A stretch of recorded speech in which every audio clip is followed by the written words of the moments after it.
Hi everyone, this is Miss Tom with another lesson about exponential functions. We're going to be investigating them using 8.1.1 day 2.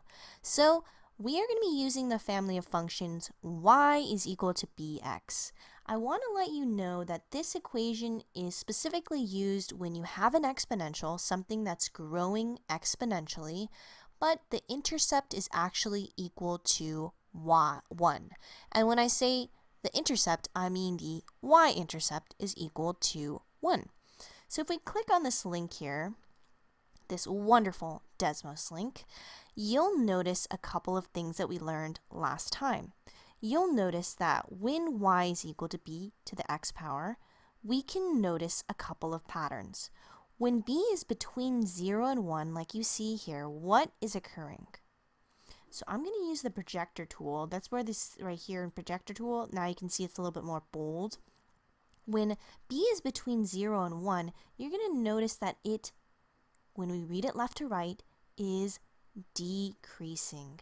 Why is it decreasing? Because it first starts at this high number and goes downward, slowly inching towards 0. And as I mentioned earlier, the y-intercept is going to be 0, 1. So we're going to say, go ahead and type this down. This is not increasing, but is a decreasing exponential function. When we notice that the b value is greater than 1, what is occurring here? When we notice it is greater than 1, we can notice it, reading it left to right, is increasing. So we would write, it's an increasing function, just like we see here. Now, what if b is equal to 1? What happens? Oh, it's no longer an exponential curve, but just a horizontal line. Now let's talk about that. Why is that? Well, when 1 is the base value and we're trying to increase it, let's make it to the 8th power, you can see the answer is still 1. Because 1 times 1 times 1, 8 times, is still going to be equal to 1. Conversely, what if we have it as a negative exponent? What if we have it as negative 10? Also, you can see, even though it has a negative exponent value, the value is still equal to 1 because it doesn't matter if it's a negative exponent, we still have 1 as the answer. So that explains why it's a horizontal line, because when the b value is 1, doesn't matter what the x value is for the exponent, it is just equal to 1. And then finally, what if b is equal to 0? You can see here. It's also a horizontal line, but you'll notice it's only positive. So since it's only positive, let's find out why that is. When we have 0 to the 10th power, it's equal to 0. But what if we have it as a negative value? What if we have it as negative 10? You can see as negative 10, it's undefined. What happens is the 0 ends up going into the denominator, and when you have 0 in the denominator, it is undefined. So this is a horizontal line, but with only positive values. So when b is equal to 1, it's a horizontal line, but when b is equal to 0, it is a horizontal line with only positive values. Alright, so now let's just go ahead and check for understanding. Let's see if you understood what was happening. Remember, if I'm going too fast, please make sure you pause the video and then give yourself time enough to write. Okay, so now we're going to go ahead and talk about a matching activity.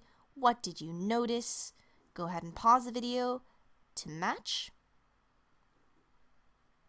Alright, welcome back.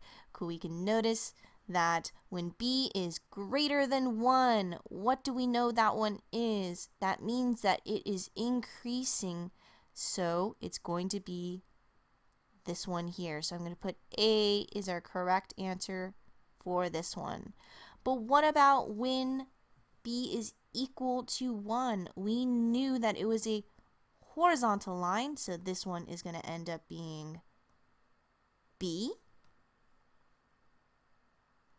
And then finally, when it is between 0 and 1, it is a decreasing function. So we've got cab as our answer. All right? Now let's go in depth on why. Why is it that when you have a fraction or a b value that is between 0 and 1, it's a decreasing exponential? Well, let's go ahead and use a table to figure out what we notice. So math is all about noticing things and then coming up with ideas about what we notice. So first of all, when you know x value is 0, the exponent is 0, let's go ahead and write that. So we're going to go 1/2 to the 0 power. Now we learned earlier this year that anything to the 0 power is equal to 1. So this value is just going to be equal to 1. So you can clearly see that because the y-intercept is right here, and that's equal to 1. But what about the next value? What if we have 1/2 to the first power? What do you notice? Well, 1/2 to the first power, that's just going to be 1/2. Okay, so that explains this number here. But what happens if we do 1/2 to the second power? Well, that's just 1/2 times 1/2. Is that 1 whole? No, that's adding. It's going to be 1/4. That explains this one. And then continuing on, what if we have 1/2 to the third power? That's going to be 1/8. Again, down here. So you can see why it is when you have a b value that is less than 1 but greater than 0, it's going to be decreasing. You can see the fractions keep getting smaller and smaller.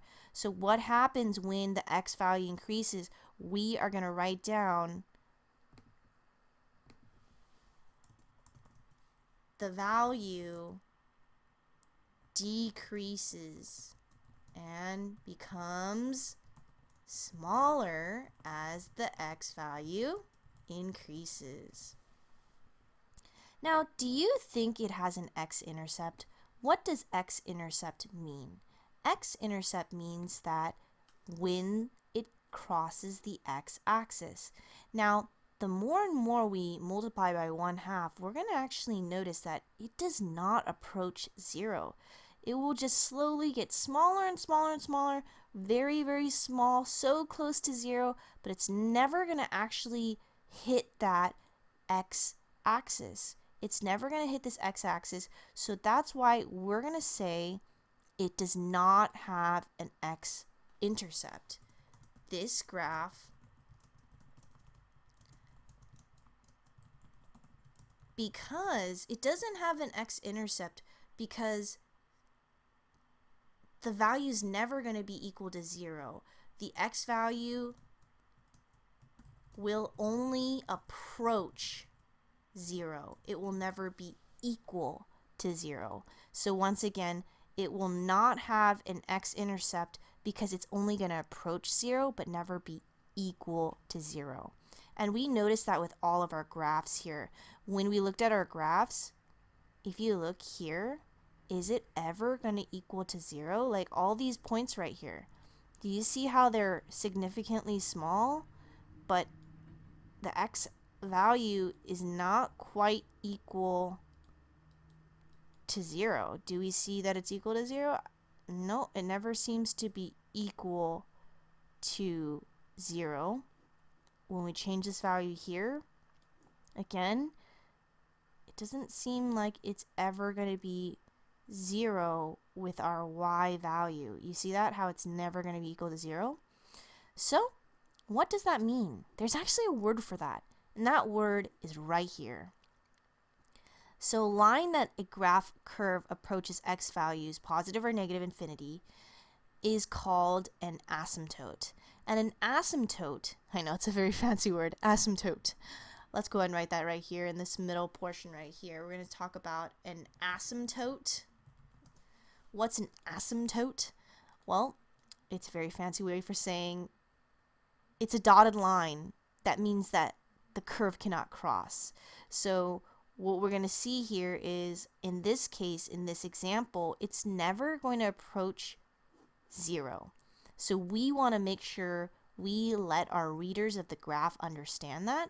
So what we're going to do is we're going to make a dotted line horizontally. And I'm going to change the color here. Let's go with blue. A dotted line looks like this. That curve is never going to get to this x-axis. No matter how large the x values get, it's never going to be where y is equal to 0. So that's what an asymptote means. It means that it's basically like a boundary line where the curve will never cross. Now in this example, is it true that it has a vertical asymptote or a vertical line that makes it so that it will never cross? Like, for example, is this the asymptote?